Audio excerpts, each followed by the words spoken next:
Israel America Iran போர் தொடங்கி 15 நாட்களுக்கு மேலாகிவிட்டன. ஆனால் போர் முடிவுக்கு வருவதற்கான அறிகுறிகள் எதுவும் தெரியவில்லை. சில நாட்களுக்கு முன் எங்களின் கண்டிஷன்களுக்கு சம்மதம் சொன்னால் போரை நிறுத்துகிறோம் என ஈரான் அதிபர் அறிவித்தார். ஆனால் அதற்கு பிறகுதான் போர் இன்னும் தீவிரமடைந்துள்ளது. இந்நிலையில் அமெரிக்கா ஈரானின் முக்கிய பகுதியை தாறுமாறாக தாக்கியுள்ளது. ஈரானின் கச்சா எண்ணெய் ஏற்றுமதியில் முக்கிய பங்கு வகிக்கும் கார்க் தீவு மீது சரமாரியாக குண்டு வீசி தாக்குதல் நடத்தியிருக்கிறது.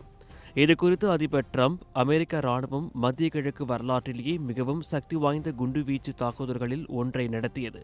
ஈரானின் மகுடமாக திகழும் கார்க் தீவில் அனைத்து ராணுவ இலக்குகளையும் அமெரிக்க ராணுவம் முற்றிலுமாக அழித்துள்ளது.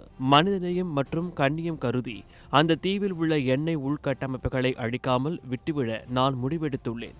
ஆனால் ஹோர்முஸ் ஜலசந்தி வழியாக கப்பல்கள் தடையின்றியும் பாதுகாப்பாகவும் செல்வதற்கு ஈரானோ அல்லது வேறு எவரேனும் இடையூறு செய்தால் எனது இந்த முடிவை உடனடியாக மறுபரிசீலனை செய்வேன். நாங்கள் தாக்க விரும்பும் எந்த ஒரு இலக்கையும் தற்காத்துக் கொள்ளும் திறன் ஈரானிடம் துளியும் இல்லை.